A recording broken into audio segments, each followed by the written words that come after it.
Bonjour à toutes et bienvenue dans le journal d'une bipolaire. Hier soir, pour la première fois, j'ai partagé publiquement au sujet de ma bipolarité. J'ai partagé ce podcast que je viens de créer et en toute transparence, ça a été un moment compliqué, très délicat. J'ai beaucoup hésité car je me suis dit, mais en fait, après, tout le monde va savoir que je suis bipolaire. Et ce sentiment de honte que j'ai ressenti, de culpabilité, c'est ce qui m'a inspiré à créer ce deuxième épisode. On parle d'une maladie qui ne dépend pas de notre volonté. Et je me suis dit, mais au final, de quoi est-ce que j'ai honte? Pourquoi est-ce que j'ai à être coupable de quoi que ce soit? Ce n'est pas un choix, ce n'est pas une action de ma part. C'est un fait. Et c'est moi qui le vis, c'est moi qui le subis. Parfois, on a peur aussi que les gens éprouvent de la pitié. Et je voulais surtout pas ressentir ça. Créer ce podcast, c'est pas pour obtenir de la pitié. En réalité, créer ce podcast, c'est ce qui me permet de mieux gérer cette maladie. Car ainsi, je prends ce qui m'arrive et j'en fais quelque chose. Je crée une façon de le métaboliser. Et on ne devrait pas avoir à rougir de quoi que ce soit. C'est une maladie. Elle existe bel et bien. Et tout comme quelqu'un de diabétique ou avec un cancer, on ne devrait pas avoir à se sentir diminué ou se sentir gêné, mal à l'aise. Le fait que les gens, de leur côté, se sentent mal à l'aise avec ça, ce n'est pas de notre ressort. Chacun gère ses propres émotions.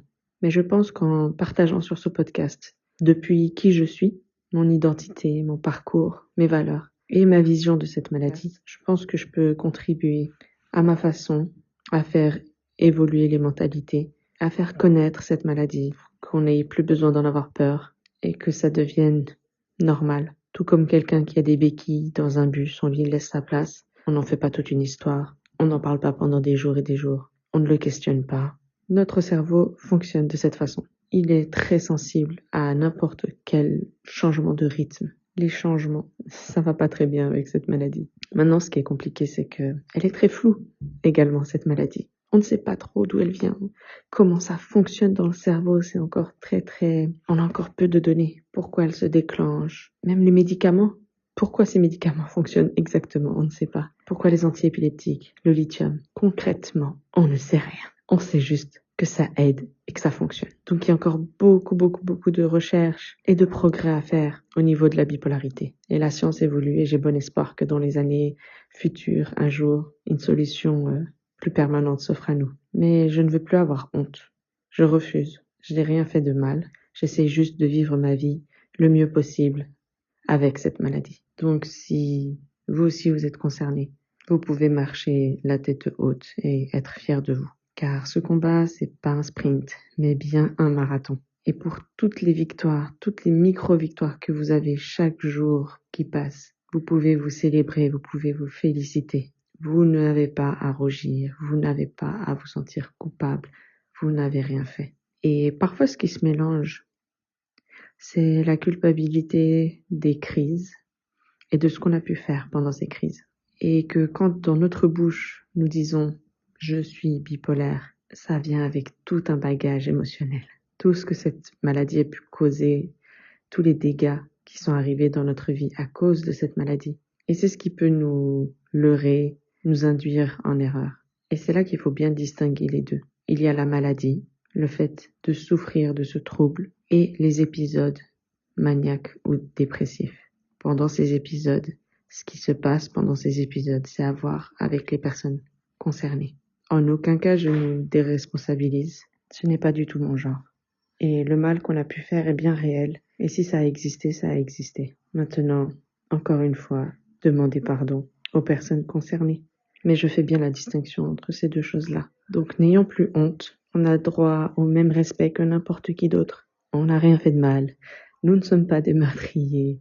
Nous n'agressons pas les gens dehors. Non, être bipolaire, c'est vraiment un combat interne. Un combat entre soi-même et soi-même. Donc, pas la peine de se rajouter un fardeau de plus.